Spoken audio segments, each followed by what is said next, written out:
Okay,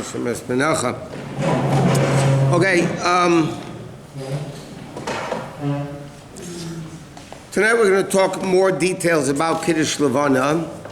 We learned that it's considered one of the rabbinic mitzvahs. It's connected to the Chodesh.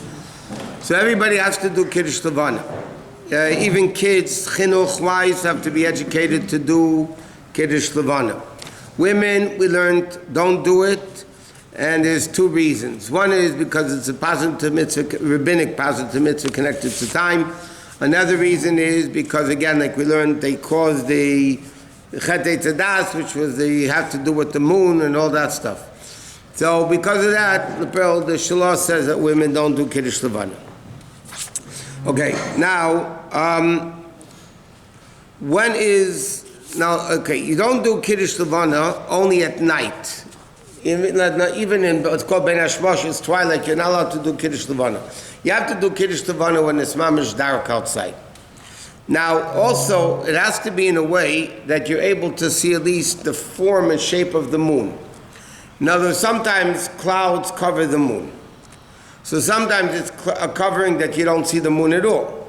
Sometimes you could still make out the form of the Levana even because the clouds are not that thick. So then, b'diavad, you could do it at that time. Ideally, if you could wait a few minutes, hopefully the clouds will clear up.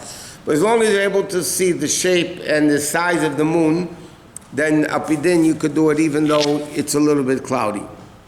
How long after you see it do you have to make the bracha?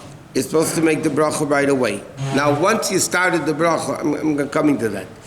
Now, okay, we said you should do Mitzvah Shabbos because you're dressed nicer, you have a Shabbos clothing on, and also there's more people in the shul.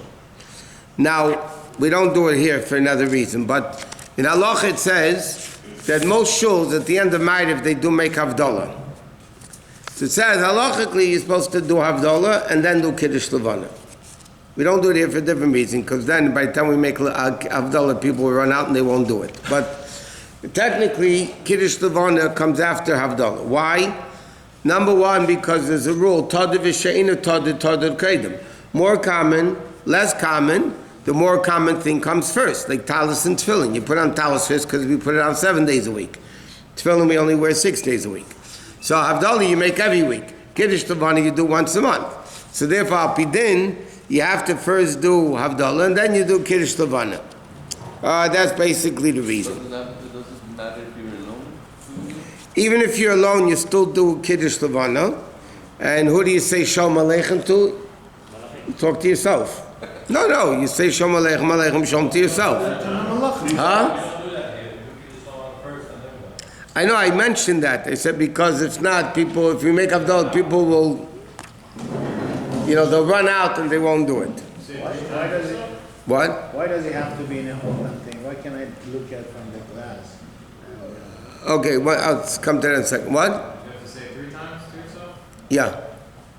It's in of Simcha 3 times. That's why you say 3 times. Okay, the reason why it's not supposed to be under it should be in an open place, not under a roof. And there's 2 reasons, by the way. It doesn't matter if you could do it under a tree or not. Okay, one reason it says in Halacha because a roof carries tumah, carries impurity. So because a roof carries impurity, you don't want to do Kiddush Levana under something that carries impurity.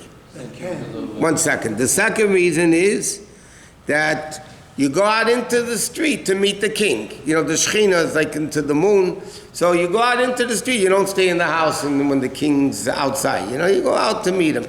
The difference between those 2 reasons, by the way, would be can you do it under a tree?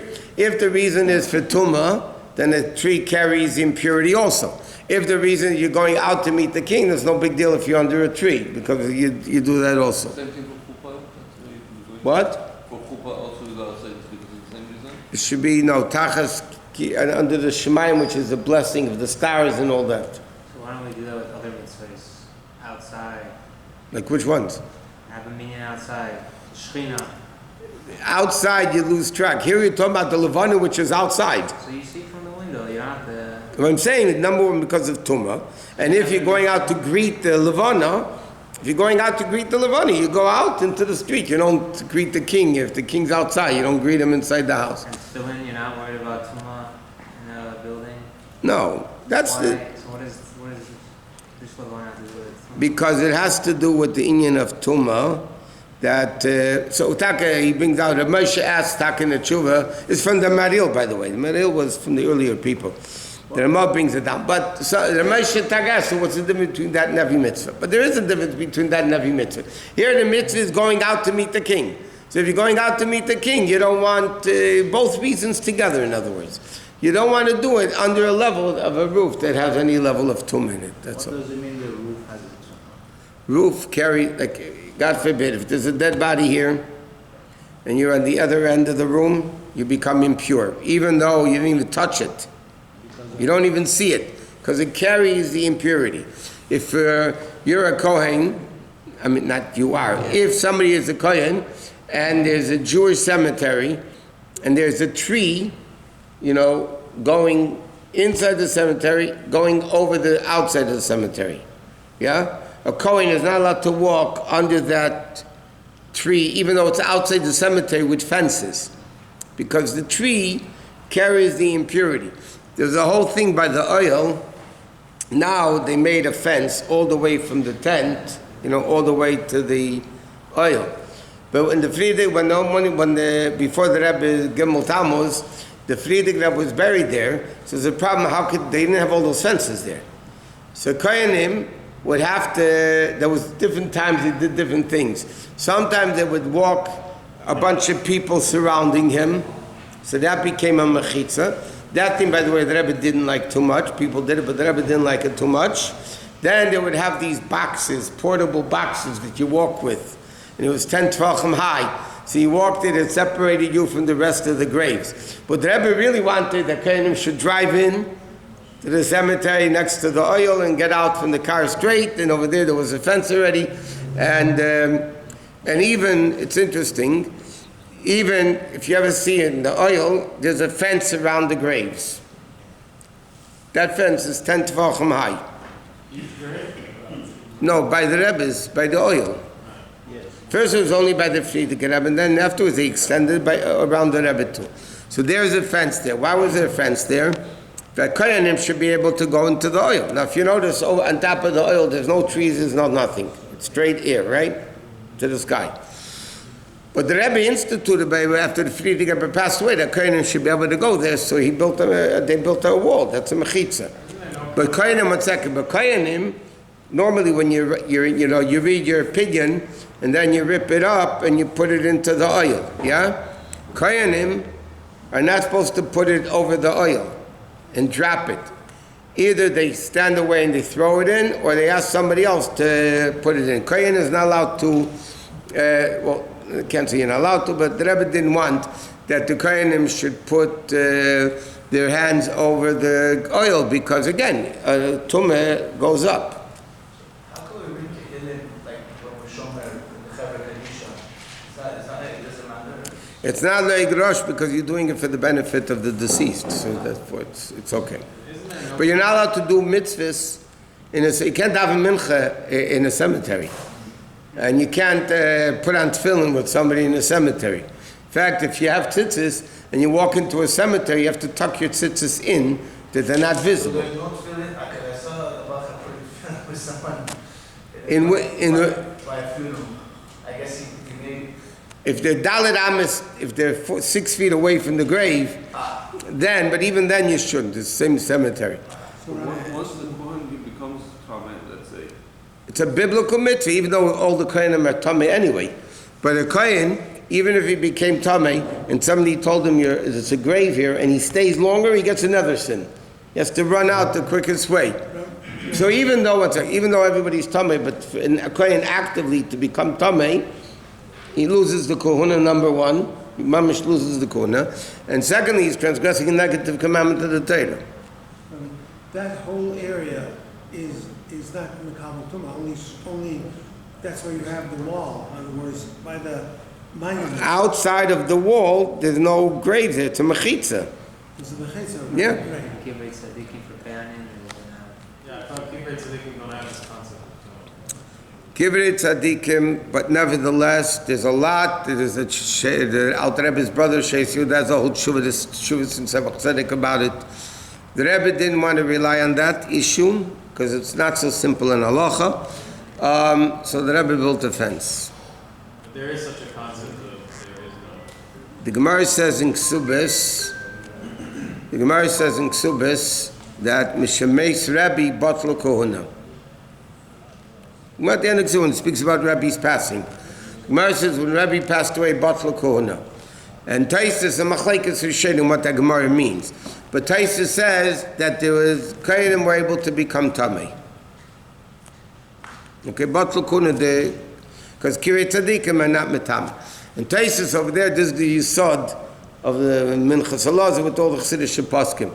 Taisus over there in Ksubah says, Reb Chaim HaKohen was one of the Balei HaTaisus. He says, Ilo Yisi Kshemesh Rabbeinu Tam, I would go to the funeral. So he said, if I would be there when Rabbeinu Tam passed away, I would also go to the funeral. Because the great tzaddikim are not tummy.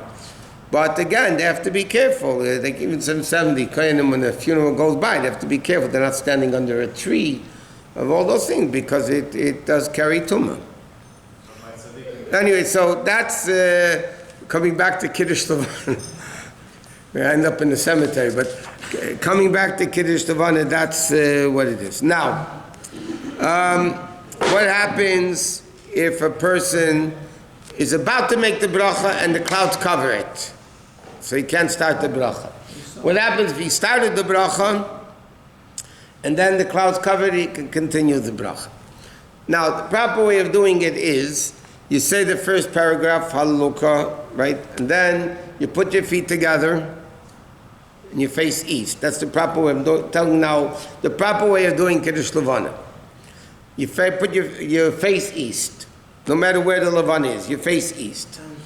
And when after you say hallelujah, before you start the bracha, you put your feet together. And then you look at the moon once. After you see the moon once, you don't look at it again. Why? So halacha said because it shouldn't look like you're davening to the moon. So you look at it because you have to say the bracha. You have to see that there's a moon that you're saying the bracha on. But once you say the bracha, it shouldn't look like you're davening to the moon, which would not be a good thing to do. So then you don't look at it anymore. Then, one second, then you finish the bracha. Now, an interesting thing. What happens if you're middle of the bracha and somebody tells you Shalom Aleichem? Are you allowed to answer not? So Rabbi Avraham Chaim Noah writes, he brings it down over here also.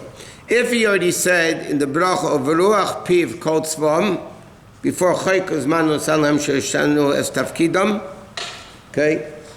So before you say, if you already said Veruach Piv Kol Tzvam, and somebody says to you Shalom Aleichem, you're allowed to answer Aleichem Shalom. No, if you said that phrase already. Now, then you're allowed to say, answer Shalom Aleichem. What happens if you, mamish came to the end of the bracha, and you're about to say, Baruch Atah Hashem Echad Chadashim, and somebody told you, Shalom Aleichem, you can answer Aleichem Shalom, but then he writes, you should say the last few words before Baruch Atah, that the bracha should be going on something of the bracha. So, again, I mean, it's preferred you don't ask somebody Shalom Aleichem when he's in the middle of the bracha.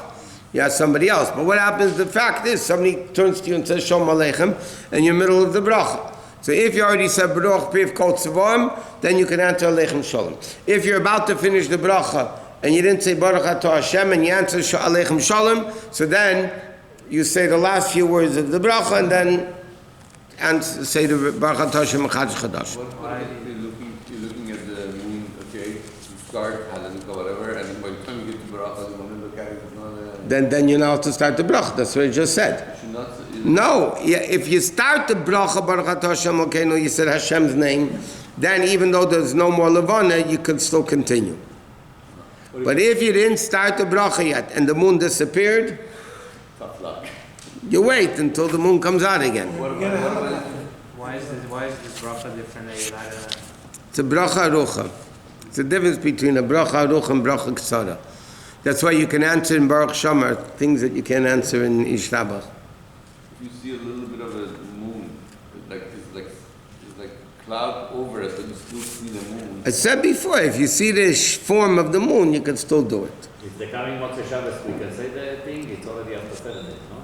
Now we learned that according to Halacha you do it after 3 days, according to Kabbalah you do it after 7 days. Now this Motzei Shabbos, It's going to be after. because the Meilad was Motzei Shabbos, the Meilad was Sunday, Saturday night, right? Well, 6:30, right? What was it, 6:30 something? 6:33 a.m. Okay, so it was, huh? Yeah, but you know, if you go by that cheshbon, which by the way is the way it's supposed to be, then you can do Kiddush Levana with a lot of different things. Anyway, so let's say you go by the minute Ga'ilam, even though it might not be Eizgal and Pi'aloch, you go by the local place. One second. So then, Motzei Shabbos, so it's even better. For Shabbos, it's even more. So even though Monday is Aleph, right, tomorrow is Aleph, so Shabbos is going to be Vav, correct? Shabbos is going to be Vav. Motzei Shabbos, so you can do Kiddush Levana even according to Kabbalah because it's 7 days after the Meilad. Some days you could do it after Hey. It depends when the Meilad is. The Meilad is a day, 2 days before the Chodesh. Then you could do it. Now in Halacha it says what happens if Shabbos will be after Yud. So then you should do it earlier because you might miss it. What do you want to ask? Going back to the cemetery, said the bracha after 30 days of 30 days. 30 days. Be inside the cemetery and then Jewish cemetery. Yeah. The bracha mechaya meisim. A person driving by. No. Only a guy who visited Jewish graves within the last 30 days. Doesn't have to be the same cemetery. You know what I mean? As long as you so okay. Machin is no meisim mechabeva mein kim shavlag al teira. Tanan rakashim mirat bachos aksov vigrebelam ter mitzvah shenamar. Adin archavetz man sitka yagdol teira v'yadir.